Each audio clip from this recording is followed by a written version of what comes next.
Hey, how's it going, everybody, and welcome back into the SFS channel. My name is Gavin, and today I've got 5 must-sit fantasy football running backs for Week 2 NFL action. These are the players with the tough matchups this week. These are the players that I saw things last week that I didn't like, that I think is going to translate and progress into worsening situations here in Week 2 and ultimately having some letdown performances for our lineup. So be aware of these names. At least consider the risk when starting these players. You don't necessarily have to all-out bench them. If you don't have options, I mean, that's certainly a situation that some teams find themselves in. So at least just be prepared for the worst to happen in these situations, because I think there's an elevated amount of risk with these fantasy players this week. So without further ado, drop down, give today's video a like, subscribe to the channel, and turn the bell on if you're new around here. Let's hit that intro and get right into our first player.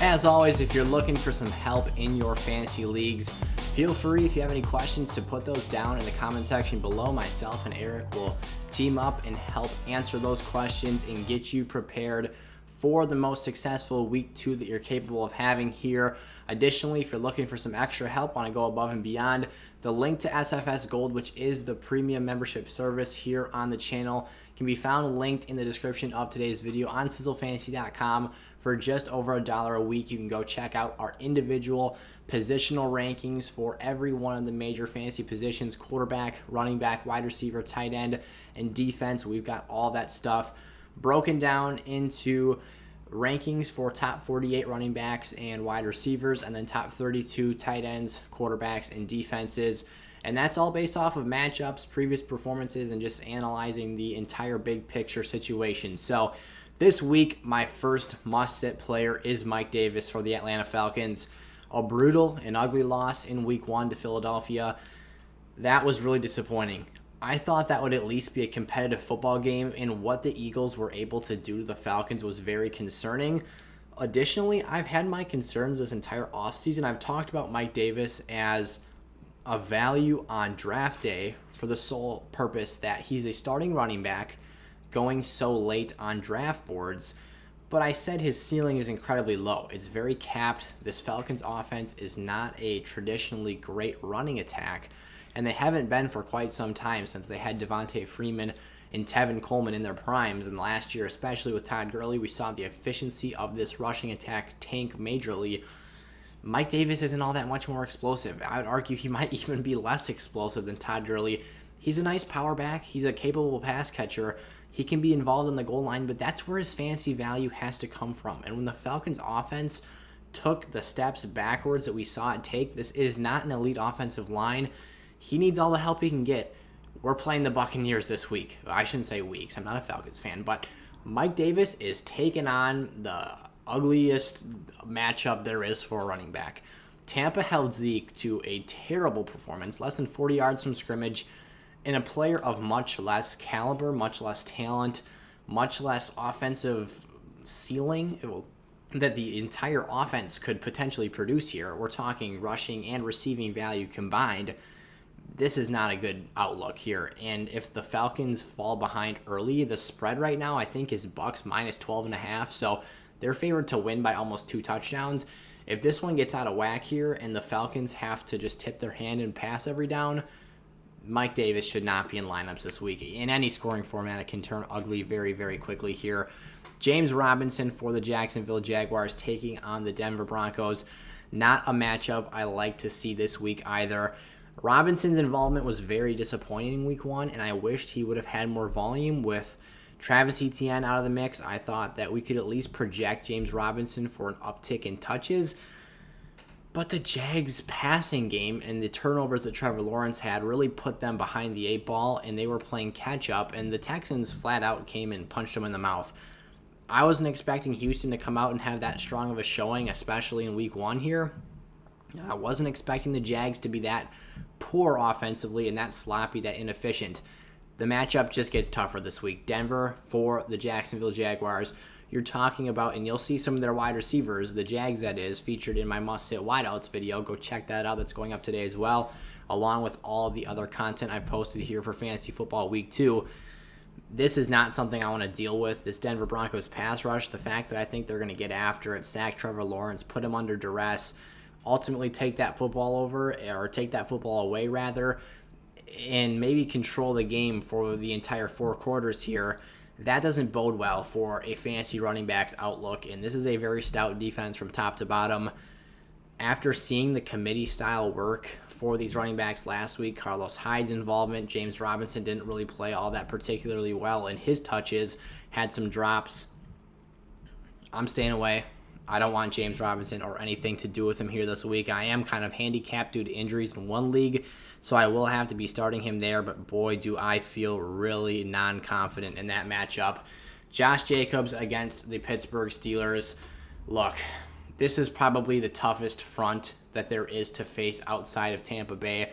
This is the best front 7 in the NFL, if you ask me, but I think that they are more of an excelling pass rush than a run stop, but still they are dang good in stopping the run. You know I'm not a Josh Jacobs fan. If you've been around here on the channel for a while, watching my content for an extended period of time now, this has nothing to do with that. This is just a brutally tough matchup. You talk about the things that this group can do, the depth they have, and the fact that I just think this is going to be a tough-nosed, low-scoring, scrappy football game from the Raiders' perspective, or rather, that's what the Pittsburgh Steelers defense is going to force this Raiders team into. Jacobs is also questionable right now. He's a little bit dinged up. He sat out of practice again on Thursday, so there's a little bit of something there to watch as well. But you're talking about a running back who literally had 40 scrimmage yards in week 1 against Baltimore. A second tough matchup here this week. He was literally saved by his touchdown production last week. If he doesn't see that volume again on the goal line, he's going to have an underwhelming and disappointing performance. Mark Ingram, this is another one I don't like, against the Cleveland Browns. If Cleveland controls the pace of this game, Browns are favored by 10.5 points, they're going to be out of it. And I think it's a very real possibility. Mark Ingram was one of the hottest waiver wire pickups here for week 2 from week 1 heading into week 2. A lot of people are probably really excited. They think that Mark Ingram can make a difference in their fantasy lineups, and there's a chance that he can do that throughout the course of this season. But here's kind of what I see going on this week for the Texans. The amount of volume Mark Ingram saw week 1, I believe very well might be his ceiling for the season as a whole. He had 86 yards rushing and a touchdown. If that number decreases this week as a result of the Browns just being the better football team, controlling the pace of this game, and dictating what the Texans are able to and able not to do against them, I think that this game leans a lot more in the favor of a David Johnson. And that doesn't even necessarily mean that I want to start David Johnson this week, but what I do think it means is a reduction in volume and touches for Mark Ingram, and as a whole, a reduction in his production and output. If the Texans fall behind, they're going to get into their passing sets, and that means that for the most part, David Johnson's coming out of the field because he is their receiving down back.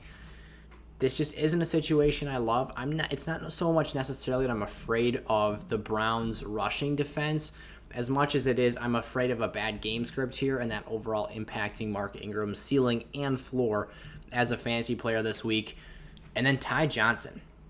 Some of you out there might be wondering, why Ty Johnson? Why not Tevin Coleman? Why not Michael Carter? Ty Johnson played the highest snap count percentage of any Jets running back in week 1. Really? What? I mean, Ty Johnson, who was very impressive in the preseason, I definitely thought carved out a role for himself here as either a goal line back or a short yardage situation player, played 54% of the snaps for this Jets football team. Michael Carter was down at 24% and Tevin Coleman was at 26%. So Ty Johnson was the player featured the most on the field. None of them really produced that well. None of them were really that exciting to watch. But the point being here is that Ty Johnson, for now, in this committee, got the lion's share of the workload, although it was still very small and still wasn't very impressive. He was the guy out there producing for this Jets lineup, or at least having the play time and capability of producing with that opportunity. This week against the Pats, though, don't play your Jets. I don't care if it's Ty Johnson. I don't care if it's Michael Carter, Tevin Coleman, Zach Wilson, Corey Davis, Elijah Moore, or anybody else you think you might want to start in your fantasy lineups for the New York Jets this week. Don't do it. Bill Belichick eats rookie quarterbacks for breakfast, and Zach Wilson is not an exception here. He struggled versus the Panthers week 1, Go back and look at what Bill Belichick did to Justin Herbert last year. And then you tell me if you think that Zach Wilson and this group can have a productive afternoon this Sunday. I don't think that's the case. They're going to be very, very inefficient, very unproductive, turnovers, sloppy mistakes, and just young football players not knowing how to handle themselves against one of the most intelligent defensive play callers in the game. And this could become something that is just a blowout win for the Patriots, because I don't think the Jets have what it takes right now to hang with them. So it's going to be a bad game script. There's just not going to be much room to run in general, regardless of how competitive this game is. And you are looking at an extremely touchdown-dependent fantasy situation for any of these running backs this week. And we'll get into those wide receivers as well in that next episode, which is already up on the channel for you to go check out. Alrighty, those were my 5 must-sit running backs for Week 2 fantasy football action.